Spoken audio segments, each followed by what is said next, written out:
Hello and welcome back to another review with me, Kevin, from Kevin Grant on Whisky. This week we've got a Carn Mor. Not much left as we can see, so I thought,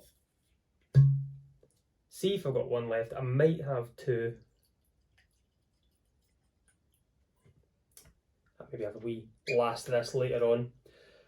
So this is a Carn Mor, independent bottling, kind of subsidised beside the Aberagé distillery, which opened or started distilling in 2017 in Perthshire. So it's an independent bottle, one that I really always see myself going back to. Just think the quality that they bring, I always seem to go back there. So this is now known as Morrison Scotch Whisky Distillers. It's had a few names through its years. So when the company itself started was John Murray and Co. Then in 2005 it changed to Morrison Mackay, and then as of 2019 I've just wrote there's Morrison Scotch Whisky Distillers. So it's had three names, but still producing great quality. The whisky we've got this week is a Speyside of Glen Elgin Distillery.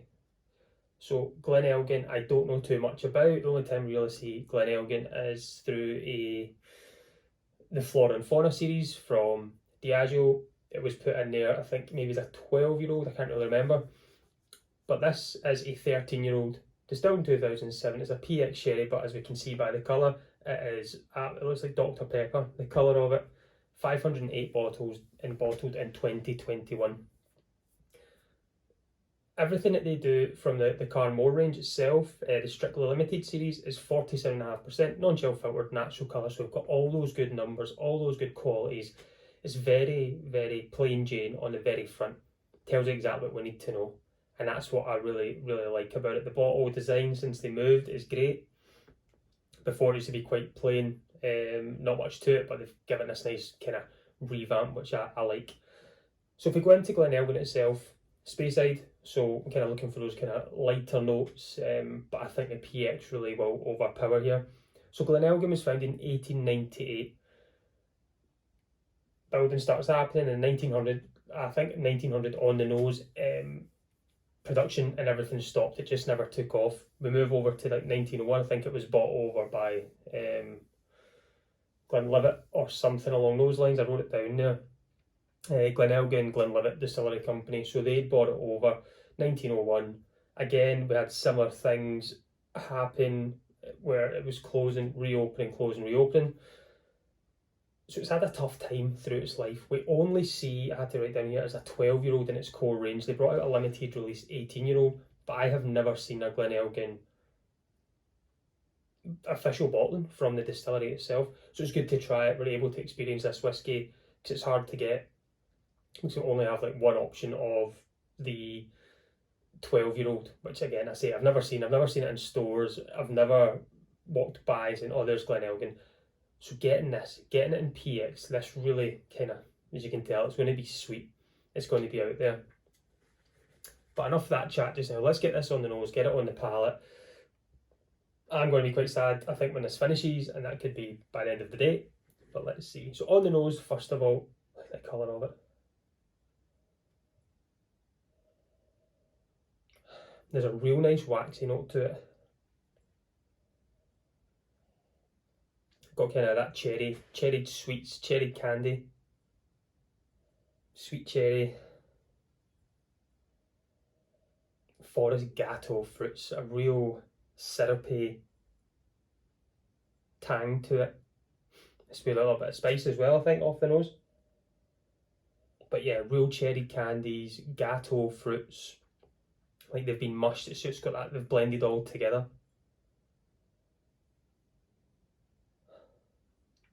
So see if we can see the legs on this first. Let's hopefully that will zoom in for you. And the colour.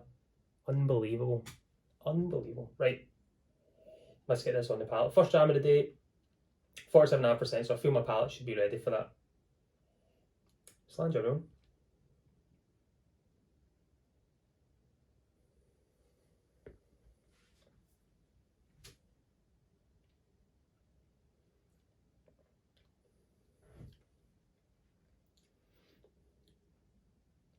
So it stays with those kind of really cherried fruits. Forefront running, I can't get that cherry. out the head. That kind of more of a, not like a maraschino cherry, but more slightly sour, fresh, ripe cherry I've got from that there. Really juicy, a little bit of spice behind it, more toffee, syrup, the gateau fruits stay there, like the black gateau cake, but just the top of it, just all those kind of forest fruits, all, as I say, all meshed together. It's really nice. It is, for me, it is sweet, but maybe more of a one dram, one and done. You keep wanting to taste more. It hangs around. That's what I really like about it. It's got a really good mouthfeel. It's got taste buds. Everything is hit and everything's going. Yeah, I do like it. I'm going to add a wee bit of water. I don't really think it needs water, but I've not had it with water for such a long time. And because it's at the bottom of the bottle, things can change. I find sometimes a lot of reviews that I've done have just been open the bottle and I've been like, oh, it's okay, it's nice, or it's really good. And then it gets past the shoulder, past halfway, and it's amazing. It really opens up.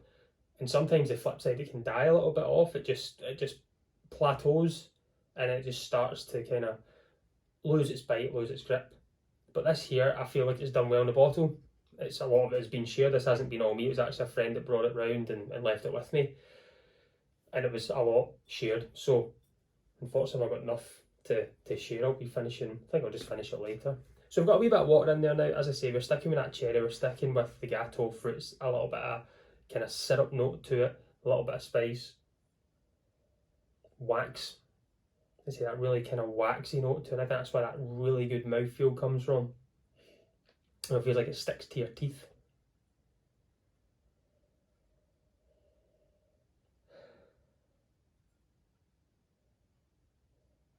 Maybe a tiny splash of honey coming through from maybe its previous life, because I don't know how long it's been in a PX cask for, a PX sherry, but I think it's got to be a finish for a little while. So I'm going to say 13 years old. I'll put a wee finish of maybe 2 years. But yeah, not much has changed on the nose. It's still super dark, super rich. Ripe cherry, I just can't get that away.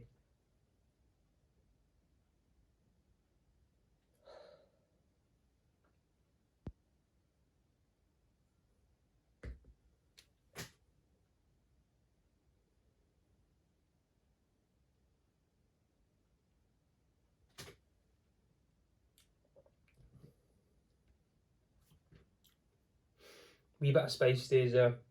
The gateau fruits just, it doesn't disappear. That cherry note is sweet. It's got a kind of an American style bourbon sweetness to it, but without using that kind of corn, maize and other grains that they use other than barley. It does have that kind of sweet cherry hit to it, and I do like that at times because I do like a nice bourbon and things, but that's just got that little bit of malt coming through as well, and a little bit of honey there, sweet ripe cherry, those gateau fruits, little bit of kind of syrup, as I say, and long mouthfeel, waxy texture, the full works.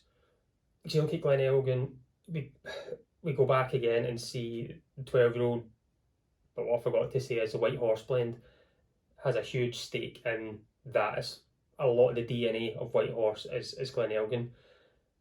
And when lockdown happened in 2020, Glen Elgin seemed to be one of the few distilleries that moved forward and made a massive profit. And I think that was when White Horse became back to life. It's under the radar compared to Johnny Walker and things like that, but the White Horse just started to creep up and start taking off. I love Morrison Scotch Whisky Distillers because I think what they do is the people behind it love whiskey, and they make whiskey for the kind of all entry levels. You know, you've got Old Perth, which I think value for money is absolutely phenomenal, and then they do the Strictly range, which is value for money. It's won one of my drams of the year 2 years ago. I think it was a Ben Nevis. So everything that they're doing, I'm for it, I'm behind it. I know a few of the guys there, I know how much passion's there, and that's something that drives me to buy whiskey, even if sometimes whiskey can be overpriced. But if you're buying it from passion and people that enjoy it, and not a big corporate database of churning out as much as they can and taking in money. These guys are putting together what the consumer kind of wants. So I enjoy it. I've really enjoyed this whiskey. I think another one's just came out. I think the next PX one in the release I seen was a PX. It was either the Linkwood or Glen Elgin, which I've got my eye on. So this will be finished today because I can't just leave that sitting on the shelf. And then it means I've got room for a new bottle as well. So I'm going to go and finish this. And then I'll finish that. Then I'll have a good time. I'm off for a couple of days. I'm golfing tomorrow. I've got a busy weekend ahead of work and things like that. And loads of just very busy season, I would say. So a wee dram now and then is good. There's a wee fruit fly trying to steal the rest of my whiskey. You can move, that's mine. So I'm going to go and fight this little fruit fly here and finish my whiskey and make sure this doesn't get in and finish it for me. But again, everyone, thanks for signing up. Everyone that's contributing comments, likes, all these things. It's absolutely massive for me. And again, I just appreciate it. It's really, really amazing and kind of overwhelming at times. And I say, I do struggle to get back to all comments, but I do try the best I can when I get some free time.